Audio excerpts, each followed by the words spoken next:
was it just the Saw role, or was it? Yeah, so, well, people ask me what it was like to work with Hideo Kojima, and I typically say, I have no idea. Mr. Kojima did not spend a lot of time on the English language versions of the games. So he mostly did his work in Japan, and he came out to visit now and again, and we would say hello, but I barely even know him.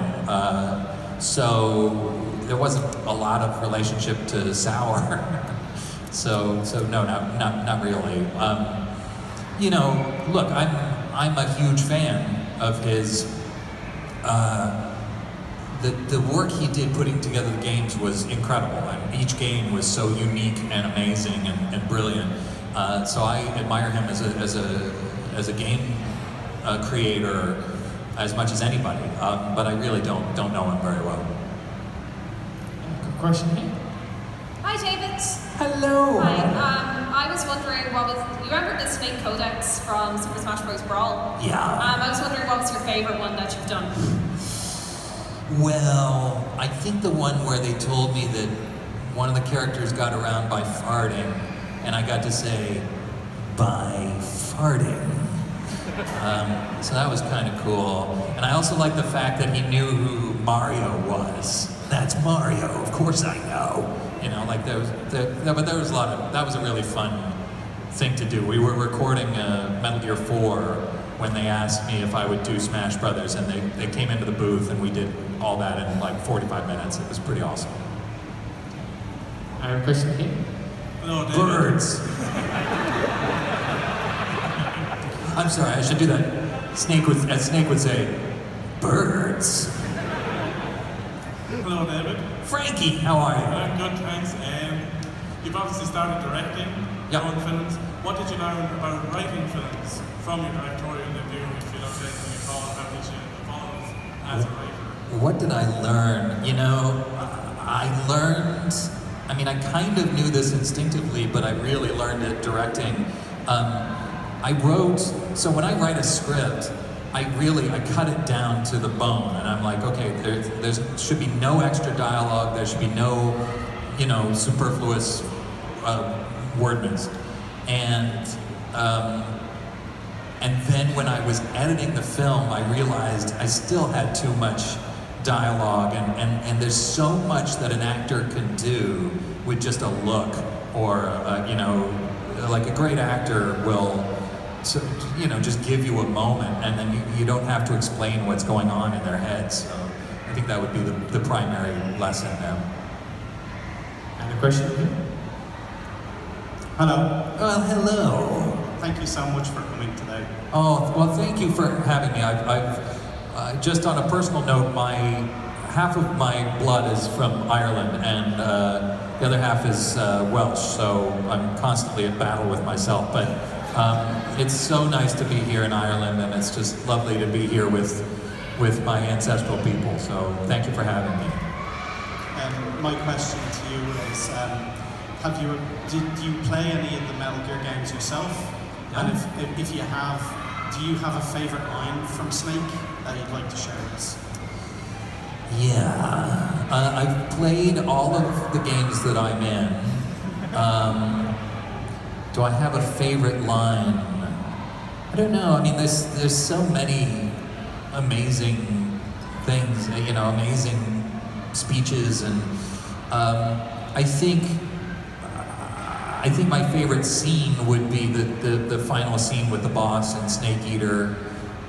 It's so tragic and sad, and I love the scene where, you know, Sniper Wolf's death scene, which is really mostly Tasia Valenza being amazing, but it's such a beautiful piece. I mean, I think really it's more when it really gets emotional, and when it really grabs people in a way that the games don't usually do.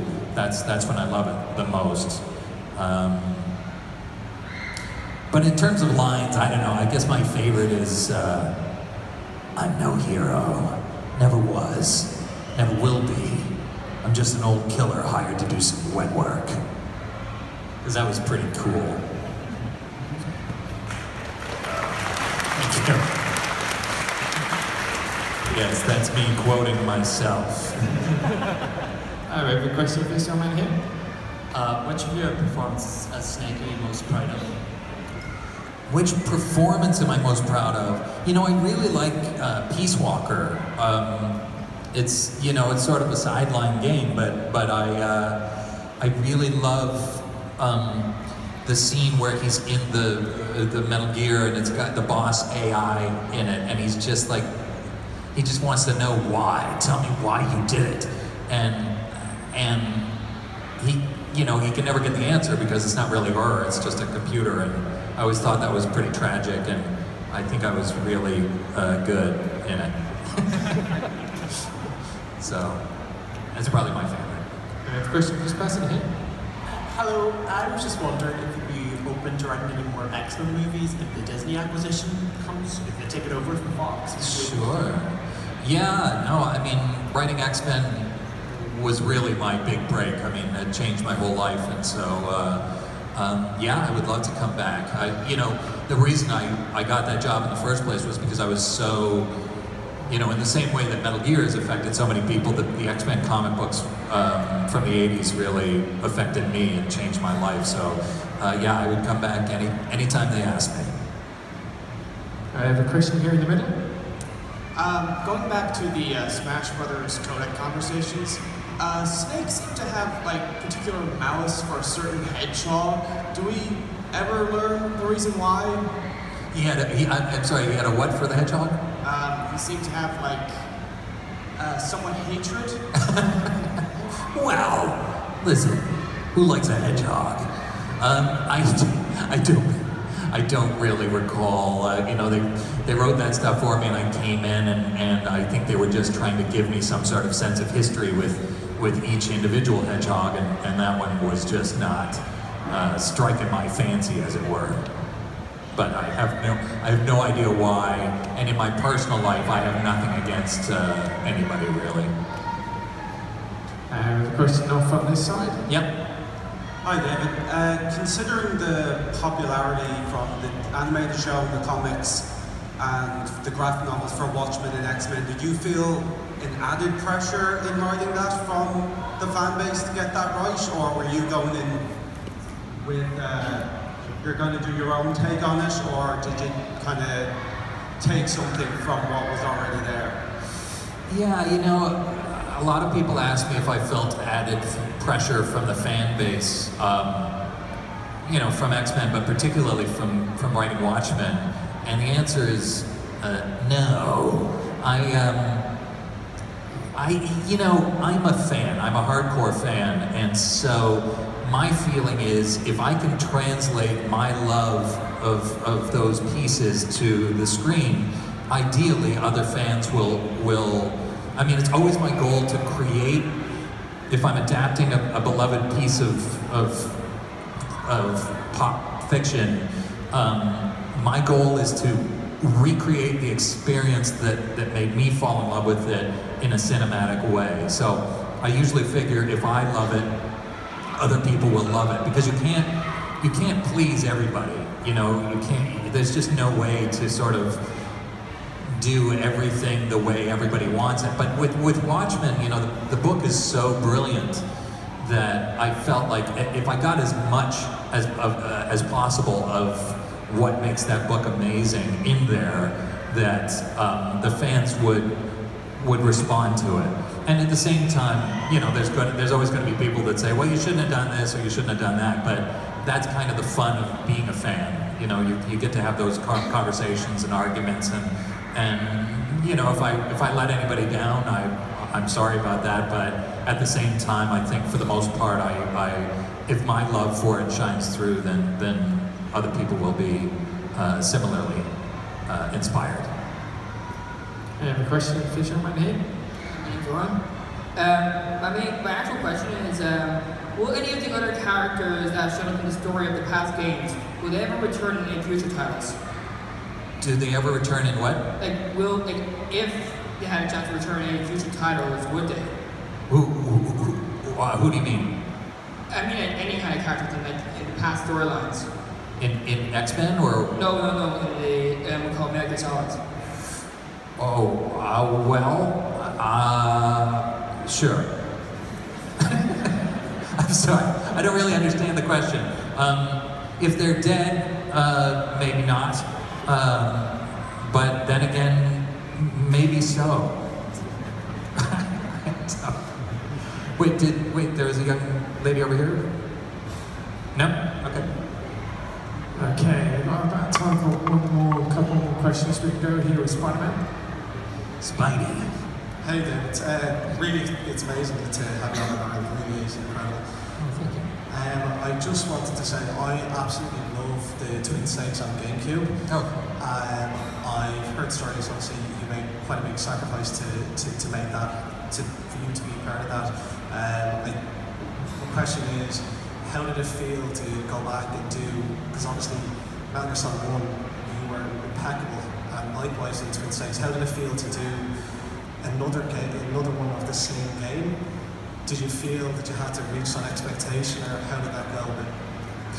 Yeah, well, it's interesting. You know, we had to completely redo the first game again because the sound card on the Nintendo system was better than the original PlayStation 1. So they couldn't use the original voice work. But I really loved that first PlayStation game, and I felt like, you know, the original cast was so good, and the game was so good. So really my intention was to try to recreate it as closely as possible.